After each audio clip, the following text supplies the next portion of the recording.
Mumbai airport पर एक बेहद खास जहाज को पहली बार उड़ान के लिए तैयार किया गया। ये विमान स्काईलाइट 317 अपने समय का सबसे आधुनिक विमान था, लेकिन इसके निर्माण के दौरान कई हादसे हुए थे जिनमें मजदूरों की मौतें हुई थीं।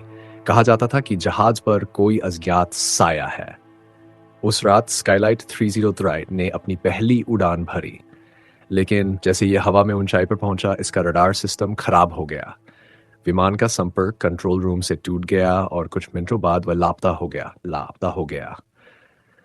पूरे देश में खोजबीन हुई, लेकिन विमान का कोई पता नहीं चला। माना गया कि वह हिंद महासागर में गिर गया था और उसके साथ 250 यात्रियों की मौत हो गई।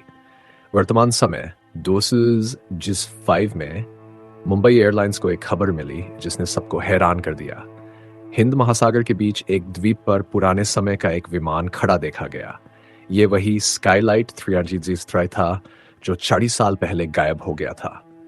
विमान में कोई यात्री नहीं था, लेकिन अंदर से ऐसा लग रहा था जैसे यह अभी भी चालू हो। एयरलाइंस ने विमान की जांच के लिए एक टीम भेजी।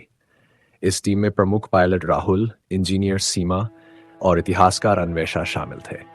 जब वे उस द्वीप पर पहुंचे तो उन्हें वहां एक अजीब सा सन्नाटा महसूस हुआ। पक्षियों की आवाजें भी बंद हो चुकी थीं।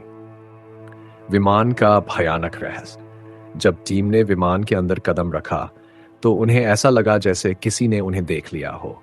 सीटों पर धूल की मोटी परत थी, लेकिन कुछ सीटों पर अभी भी यात्रियों का सामान रखा हुआ था। एक डायरी मिली जिसमें किसी यात्री ने आखिरी बार लिखा था, हमें लगता है कि यह विमान हमें कहीं और ले जा रहा है। पायलट कह रहा है कि कुछ ठीक नहीं है। हर किसी को लगता है कि जहाज में कोई अदृश्य शक्ति है। राहुल ने कॉकपिट की तरफ कदम बढ़ाए। कॉकपिट के दरवाजे के पास खून के धब्बे थे। अंदर के उपकरण अभी भी चालू थे और ऑटो पायलट पर कुछ अनजानी दिशा सेट थी। तभी अचानक विमान के दरवाजे अपने आप बंद हो गए। भयावह घटनाएं। टीम ने महसूस किया कि उन्हें बाहर जाने का कोई रास्ता नहीं मिल रहा। अचानक पूरे विमान में यात्रियों की छींग गूंजने लगी। खिड़कियों पर खून के निशान उभरने लगे। अन्वेषा ने महसूस किया कि विमान में मौजूद हर शख्स का अतीत सामने आ रहा है। उनकी सबसे घड़ी और भयावह यादें उनके सामने जिंदा हो रही थी। राहुल ने देखा कि कॉकपिट में एक परछाई थी जो धीरे धीरे उसकी तरफ बढ़ रही थी। वह परछाई किसी इंसान की नहीं, बल्कि एक अजीब आकार की थी।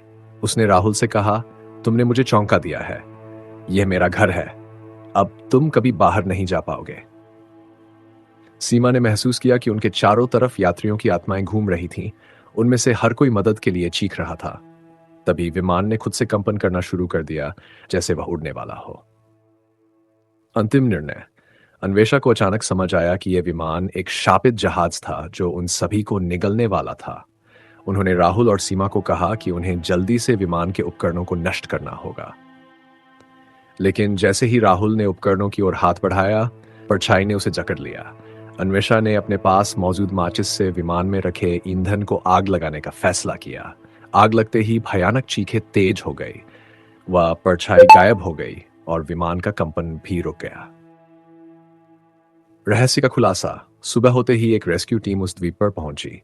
उन्हें कोई भी नहीं मिला, लेकिन स्काईलाइट 333 पूरी तरह से जल चुका था। कहा जाता है कि अन्वेषा, राहुल और सीमा ने अपनी जान देकर उस शाप को खत्म कर दिया।